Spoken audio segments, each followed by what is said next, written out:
Good morning. నేను doctor Padmaja, Vijayawada మెడ్సీ hospitals. 10% ఆడవాళ్ళకి reproductive age గ్రూప్లో పీసీఓఎస్ అనే ప్రాబ్లం ఉంటుంది. దీన్ని పాలిసిస్టిక్ ఓవరీ సిండ్రోమ్ అంటాం. ఇది డిజీజ్ కాదు, నెంబర్ 1.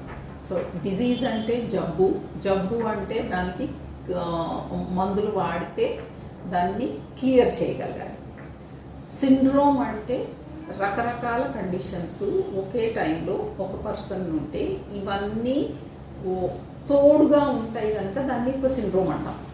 సో ఇది కరెక్ట్గా పీరియడ్స్ రాకుండా, ఓవ్యులేషన్ సరిగ్గా అవ్వకపోతే పీరియడ్స్ కరెక్ట్గా రావు. ఓవరీలో నుంచి ఓవరీ అంటే అండాశయం, దాంట్లో నుంచి ఫీమేల్ హార్మోన్, ఆడవాళ్ళ హార్మోన్ కన్నా మగవాళ్ళ హార్మోన్ ప్రొడక్షన్ ఎక్కువ ఉంటే హైపర్ ఆండ్రోజెనిజం అంటాం. ఈ 2 కండిషన్స్ ఉంటే అది పీసీఓ కిందే లెక్క. దీంతోనే డయాగ్నోస్ చేయొచ్చు, మనకి స్కానింగ్ కూడా అవసరం లేదు.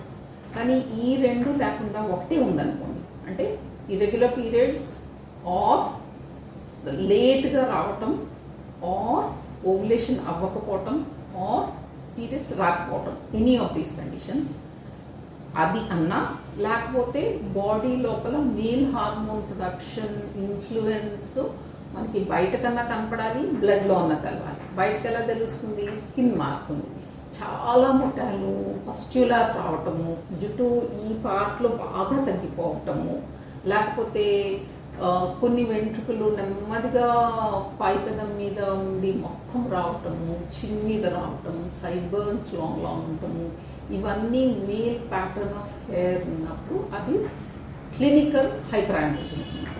ఇది కనపడిన వాళ్ళకి కొంతమందికి the skin is very clear అనమాట. అది ఫిమేలియల్గా ఎట్లయితే చైనీస్, కొరియన్, సౌత్ ఇండియన్స్ కూడా మనకి బాడీ హెయిర్ తక్కువ ఉంటుంది, అందుకు బ్లడ్లో బయటపడచ్చు. ఈ కండిషన్స్లో ఇది అన్నా ఉంటే అప్పుడు మనకి స్కానింగ్ కానీ బ్లడ్ టెస్ట్లో AMH అనే వాల్యూ కానీ చెక్ చేసి ఉందా లేదా అనేది ఉంటుంది. సో పీసీఓఎస్ ఉంది అని చెప్పడానికి 2 of the 3 క్రైటీరియా డెఫినెట్గా మీట్ అవ్వాలి. అంతేగాని ఒక్క స్కాన్ చేసేసి నీకు పీసీఓఎస్ ఉంది అంటాము కరెక్ట్ కాదు. ఎందుకంటే ఆ కండిషన్ కరెక్ట్గా అండం విడుదల కానప్పుడు, అంటే ఆడవాళ్ళు పాలిచ్చేటప్పుడు అలాగే ఉంటుంది, థైరాయిడ్ ప్రాబ్లం ఉన్నప్పుడు అలాగే ఉంటుంది, వెయిట్ బాగా పెరిగినప్పుడు ఉంటుంది, వెయిట్ తగ్గినప్పుడు ఉంటుంది, లేకపోతే ఎక్సెసివ్ స్ట్రెస్ ఉన్నప్పుడు ఉంటుంది, ఎక్స్ట్రీమ్స్ ఆఫ్ ఏజ్ అంటే పెద్ద మనిషి అయ్యే టైంలోనూ అలాగే ఉంటుంది, ముట్లు ఆగిపోయే వయసులోనూ ఉంటుంది. సో వీళ్ళందరికీ అన్ని కండిషన్స్లో కనిపించిందల్లా పీసీఓఎస్ అని లేబుల్ చేయకూడదు.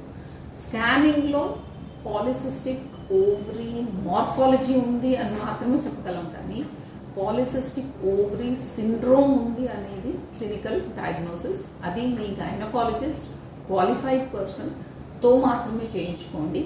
అనవసరంగా భయపడద్దు. ప్రతి ప్రాబ్లంకి సొల్యూషన్ ఉంటుంది. మీకు కస్టమైజ్డ్ సొల్యూషన్ మీ డాక్టర్ కనుక్కుంటారు.